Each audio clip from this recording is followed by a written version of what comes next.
You already know more than you think, you just don't know how to read the signs yet. Every person you meet leaves clues, whether they realize it or not.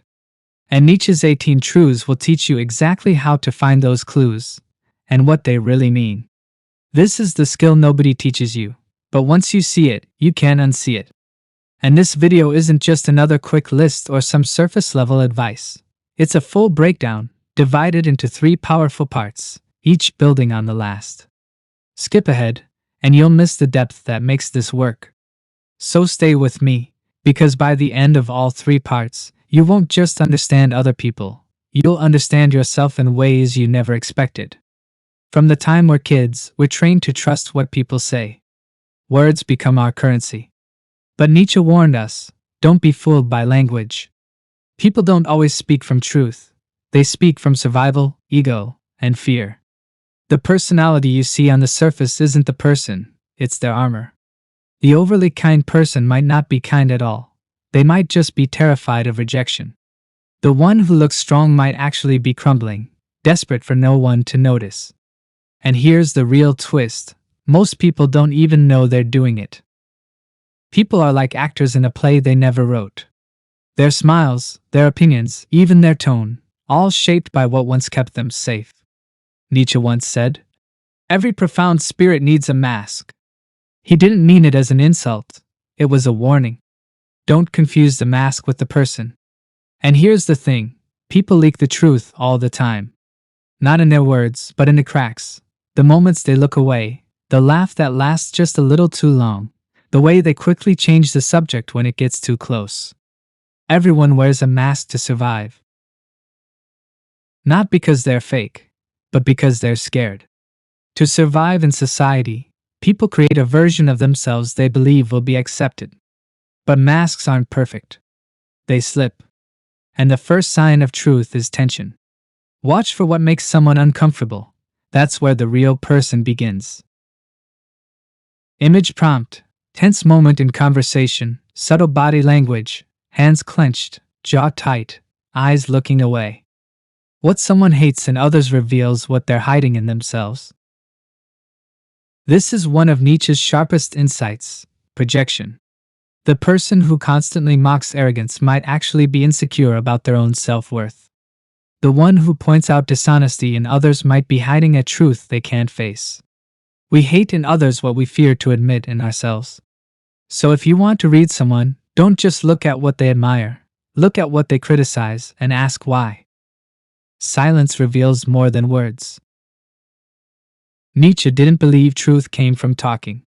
He saw language as a tool of the herd, often used to avoid confronting reality. When someone pauses before answering, dodges a topic, or gives short, rehearsed replies to deep questions, that silence is louder than anything they could say. A person avoiding vulnerability is telling you everything about what they fear. Excessive virtue is often disguised vanity.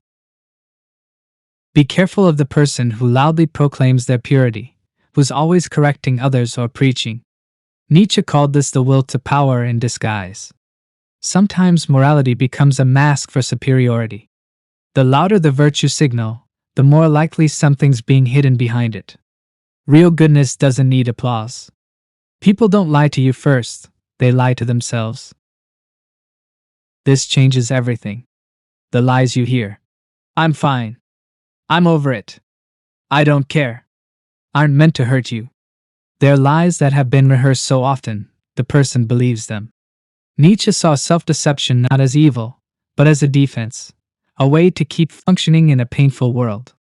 So when someone's story doesn't add up, don't assume they're out to deceive you. Understand they've been deceiving themselves far longer. Where someone feels superior, they're often hiding inferiority. Nietzsche believed that superiority is usually overcompensation. The person who constantly reminds you of their achievements probably fears they're not enough. The one who casually puts others down may be terrified of being overlooked. Real confidence doesn't need to dominate, it just is. Look behind the throne, and you'll often find a scared child wearing a crown. Reading people isn't about judging them, it's about understanding their core. When someone interrupts constantly, maybe it's not arrogance, it's fear of being forgotten. When someone posts obsessively about happiness, it might be a cry for help. When someone avoids eye contact while saying, "I'm fine," you learn to listen to their body, not just their words. Nietzsche's truths aren't here to help you control others. They're here to keep you from being fooled, and to help you truly connect. If you've made it this far, you've already started seeing people differently. You've noticed the tension when a mask slips, the way criticism often reveals more about the speaker than the target, and how silence can say more than words. But Nietzsche believed that this is only the first layer. To really understand people, you have to watch what happens when their carefully built personas begin to crack, because that's when the truth comes out. Most actions are driven by unconscious fear. Why does someone over-explain? Why do they dominate a conversation, or disappear entirely? Why do they say yes when they clearly want to say no? Fear. Fear of abandonment, rejection, humiliation, or failure. Nietzsche understood that humans rarely act from pure desire, they act from fear of loss. Loss of status. Loss of love. Loss of self-worth. So if you want to read someone, don't just ask what they want. Ask, what are they afraid of losing? That's where the truth lives. Excessive criticism is projection. The man who mocks emotional people might be terrified of his own feelings. The woman who picks apart others' appearance may be at war with her own reflection. Nietzsche believed that judgment is almost never about the other person, it's about the self. When you hear someone constantly tearing others down, don't get distracted by the target. Instead, trace the criticism back to its source. Projection isn't just a defense, it's a confession. Guilt hides behind false confidence. You've probably met them, the person who's always composed, always in control, always sure of themselves. But watch long enough, and you'll see the tension in their jaw, the way they overprepare, the defensiveness when challenged. Nietzsche saw this in leaders, teachers, even preachers, people who perform certainty because they're scared of being seen. Real peace doesn't need to perform. So when someone seems too confident, don't be intimidated, be curious. Exaggeration reveals insecurity. When someone says, "I don't care what anyone thinks," they probably care deeply. When someone claims, "I'm always happy," they're probably not. Nietzsche believed that extremism in any direction is a sign of imbalance, not strength. Exaggeration is the ego's way of drowning out doubt. So when you hear something that sounds too absolute, don't just listen to the words. Listen for what they're trying to silence. The need for control comes from inner chaos. We all want some control in life, but for some, it becomes an obsession. They micromanage every detail, dominate conversations, can't handle change. Nietzsche believed that the stricter the outer shell, the more fragile the inner self. People who can't let go often feel like their inner world will fall apart if they do. So the next time you meet someone controlling, see them for what they are, someone trying to hold together a storm inside. The louder the performance, the emptier the core. Scroll through social media and you'll see it, the endless "look at me" energy. The perfect poses, the constant updates, the curated life. Nietzsche didn't see this as confidence, he saw it as desperation. When someone performs constantly, it's often because they don't believe they'll be seen or loved without it. The person who truly knows themselves doesn't need an audience, they're already whole. When you start to see these patterns, something changes.